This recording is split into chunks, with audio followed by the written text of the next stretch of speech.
What up, everybody out there in the MMA Kingdom? Y'all know what time it is. King JB. Basically, what I'm doing here is I'm just chilling. A few things I want to go over today. Mainly, what I wanted to talk about today was Ariel Helwani sit-down interview with Chael Sonnen and some of the backlash that I've heard since then in regards to Chael Sonnen.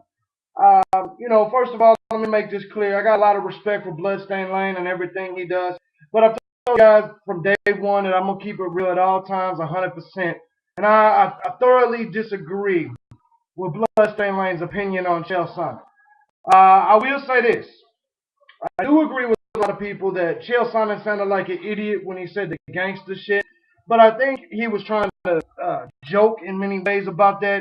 And I think what he was trying to say is when Vanderlei Silva said, "I'll kill you," I think he was trying to mock Vanderlei for saying that. To say, "I'll kill him fast," which is what Vanderlei said.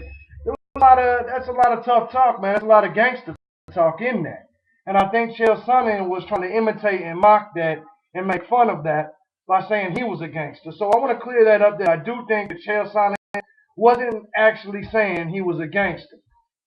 Now, his interview with Ariel Helwani is very controversial. I understand that. I've been talking to Chael on email. I think that I'd love to have him on MMA Affiliates Radio. I think it's going to happen very shortly, and I can't wait to see King JB sit down with Chael Sonnen. I think it'll be legendary. But I do want to say this. Chael Sonnen is great for this sport. Bloodstain Lane talks about how he used to be a politician, kind of a nerd who didn't really speak. I agree. Chael Sonnen was funny back in the day. I do agree with that. But right now he is. And whether it's just that he all of a sudden woke up and said, "All right, I need to start promoting myself as a fighter," or what? Keep in mind that Chael Sonnen no longer has a political career that he's chasing. He no longer has a business life outside of fighting. So he doesn't have to be politically correct anymore. You know what I'm saying? So Chael Sonnen can say basically anything he wants. And with that being the case, you can't really shit on him. I mean, he don't really have shit to worry about. For that, I think that's what made Chael Sonnen change. I think he was probably just as funny back then. He just had a lot more shit that he had to be politically correct about. So he had a lot more to lose, so he didn't really say anything. Now, in regards to some of the things that Chael Sonnen said, I have to agree with him. And let me go ahead and make this clear. I'm a huge Pride fan. I'm not a Zuffa zombie, but let me also say this. Before I get into the Chael Sonnen remarks about the Pride legends, let me say this about Anderson Silva. He is right. He did whoop Anderson Silva's ass. However, he did lose the fight, and ultimately that is what matters. I thought what he said about a guy being on his back, wrapping his legs around your neck is very funny. I thought it was very comical, and I thought that I don't see how anyone cannot find that funny. I do laugh at the fact that Chael Sonnen landed like 400 shots to Anderson Silva's head, and Anderson Silva all he really did the whole fight was put his dick in Chael Sonnen's face. That would make me tap too. If you put your dick in my face, I'm gonna tap. It's just the truth. So let me go ahead and say this though. Anderson Silva won the fight though. Big ups to Anderson Silva. He's the best in the world right now. I agree with Chael Sonnen that this pound for pound thing is fucking ridiculous. I think people who is number one. All the GSP fans are gonna say GSP. All the Jose Aldo. I agree with Chael on that funny shit too. Fans are gonna say he's number one. Anderson Silva fans are gonna say he's number one. I agree. Pound for pound is a fantasy sport type thing. It's not real. It'll never be really proven. You know what I'm saying? So with that being the case, it's hard to really tell. I mean, truth of it is, can Anderson Silva beat Cain Velasquez? No, I don't think so. So how's he number one pound for pound? I understand, but it's just real weak. I hate that word pound for pound as well. Now, as we proceed, let me say this, all right? Chael Sonnen was right when it comes to some of these Pride guys and Japanese guys. They did come to the Americas, and they did suck. Vanderlei's 2-7 in the UFC. There's no way you could spin that into making it sound good. Period. And yet, I find it real funny that everybody's saying now that they they were old. Hold on. It was you motherfuckers that was pushing for them guys to fight the UFC guys. When they started coming out, it was you Pride fans, including me. I was a Pride fan, but it was you guys, you so-called diehards, anti-UFC motherfuckers, that was saying, "Oh, Vanderlei is gonna run through him. Rampage is gonna run through him." And Rampage is my favorite fighter. Rampage did run through him. But it was y'all saying Pro Cop will be the next heavyweight champion. It was y'all saying this shit. Um, it was y'all, man. So, the fact that you guys were wrong and that Pride fighters, for the most part, other than Anderson Silva, Dane Henderson, Rampage Jackson, and a few others, Garrett definitely, was unsuccessful in America, you just got to accept sometimes when you're wrong. Fedor, that's the one guy I do disagree with Chael. Fedor is amazing. Still amazing. I think he's going to destroy Dan Henderson. But that's just me. I'm a huge Fedor guy. Let me say this, though. I just don't like the excuses that's being made for the Japanese, and they're not even Japanese fighters, but still, the people that fought over in Japan, the people that fought in Pride and shoot on and all that shit. I don't like all the excuses. Well, they're old and blah, blah, blah. No, man, I agree with Chael Sonnen. They just weren't the best in the world. Vanderlei Silva is definitely a fan favorite. I love the way these guys try to finish fights. But it doesn't mean that they're the best mixed martial artists in the world because they're the most exciting. Chris Lieben is a very exciting mixed martial artist, but it doesn't mean he's the best in the world at 185. We already know that. I think Damian Maia would destroy Chris Lieben. That's just my personal opinion. But, it all depends. And Damian Maia has a tendency to be a boring fighter. But anyway, for the Bloodstain Lanes and the other cast that's out there that's speaking, that's defending all these Japanese fighters, let me ask you, and like I said, this is no disrespect intended. Let me ask you, man, is you talk about Zuffa Zombies, you talk about people that support the UFC. Do you think that possibly your support for Pride and organizations outside the UFC is so much and so strong that maybe you're overlooking something and you're not seeing things for what they are? You know what I'm saying? We could love Pro Cop, we can love Vanderlei, but does it mean that maybe we thought they were better than what they are? I think maybe that's true, bro. You know what I'm saying? I just ask you, Bloodstain, and everybody else out there, think about that, man. Think logically. You know what I'm saying? These guys came to the UFC and they failed. Whether it be Yamamoto, whether it be, there's just all of them, man. Who's the little guy, man, that just, Gomi, man, Gomi. Best lightweight of all time.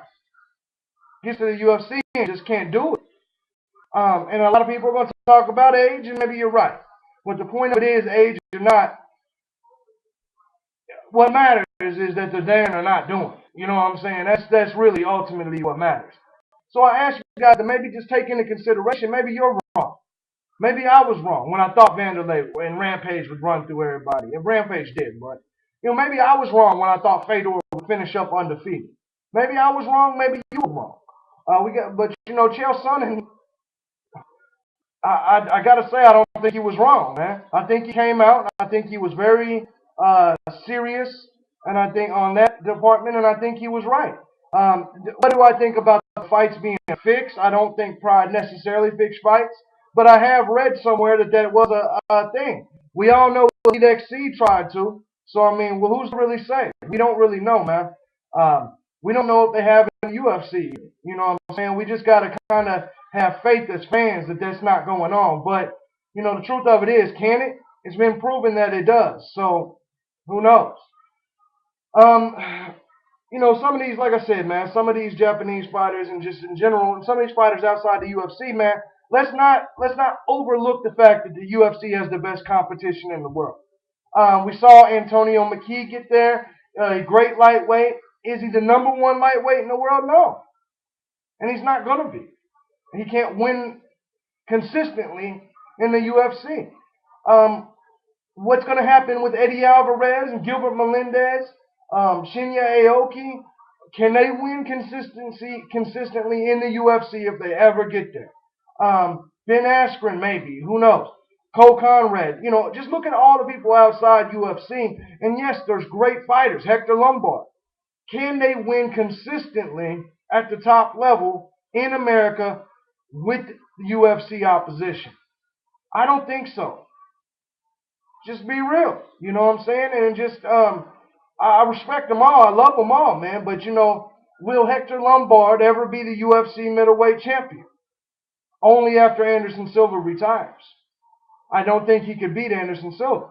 I think there's a lot of middleweights that would beat Hector Lombard. I still think Hector Lombard is one of the best in the world, no question about it. Eddie Alvarez, I think there's a lot of lightweights that would beat him. Gilbert Melendez, now that motherfucker's cold, so I don't really know. Shinya Aoki, cold, he's tight. But can he beat Frankie Edgar? Who knows? Sean Shirt. Let's find out, man.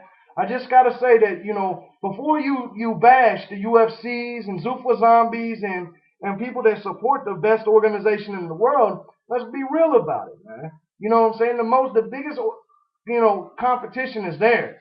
And the truth of it is, if these outside guys come in and they're unsuccessful, we can't make excuses for them. We defended them all this time. You know, you listen to my show, I have more outside UFC guys than anybody. You know what I'm saying? It does not mean, hold on, man, my shit's fucking up. Goddamn. It does not mean, all right. It does not mean that we got to make excuses for them when we're wrong. You see what I'm saying? We got to be able to admit when things are. If Eddie Alvarez comes into the UFC and doesn't cut it, we have to admit that Dana was right about it. We can't be fake about this shit, man. That's all I'm saying. Let's not be fake. Let's enjoy being fans and let's keep it real and let's talk about these people outside the UFC. I'm gonna continue to have them on my show. But you know, they get to the big show and they fail. You gotta call it like it is, man. You can't say Vanderlei Silva is the best of all time at 185 or anything, or 205 or anything, when he's not. Is he one of the better ones ever? Yeah, absolutely. You see what I'm saying? We just got to keep it real, man. That's all I'm asking. Let's keep shit real. Big ups to everybody out there. Bloodstain Lane, man. I'm watching your videos, so don't take this disrespectful. I mean no disrespect by it.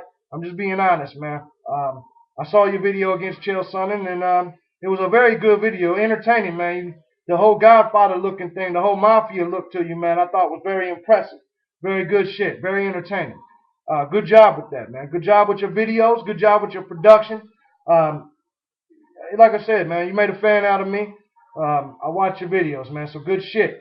Big ups to the MMA Kingdom, man. I love every last one of you. Thanks for the support. All my sponsors out there, MMAMadhouse.com, Monsters Fight Gear, Full Guard Fight Gear, Inner Beast Sportswear, motherfucking MMA Fit Club, Legends of Fighting Championship, Local Fight Crew, and Gorilla MMA. Go real, baby. Make sure y'all fuck with us, man. Keep fucking with us, period, man. Big ups to Loretta Hunt, man. Loretta Hunt sending me the book, the John McCarthy book, man. I appreciate it. Big ups to all of y'all, man. I love every last one of y'all out there. Keep watching my videos. Keep fucking with the kingdom. I'm out of here, man. Big ups, Chael Sonnen, man. Keep doing your damn thing. Ariel Helwani, though, quit acting like a bitch when you talk to these fighters, man. Speak the fuck up. You should have spoke up for the Fedor thing. You should have done that, motherfucker. I'm out of here. Ariel Helwani's a bitch. So is most of these journalists. I'll give you that. But I'm not going to bash all these journalists because I'm going to become one. Unlike Bloodstain Lane, journalism is going to be my career, man. Bloodstain's a fan. He does this for the fun, and that's why I respect his opinion. But I'm going to bring a new era to MMA journalism. Trust me. You know, fuck Ben, folks. Fuck all them cats. I'm out. I need to shave. I know. I've been moving all week. Cut me some slack. All right? I'm out of this bitch.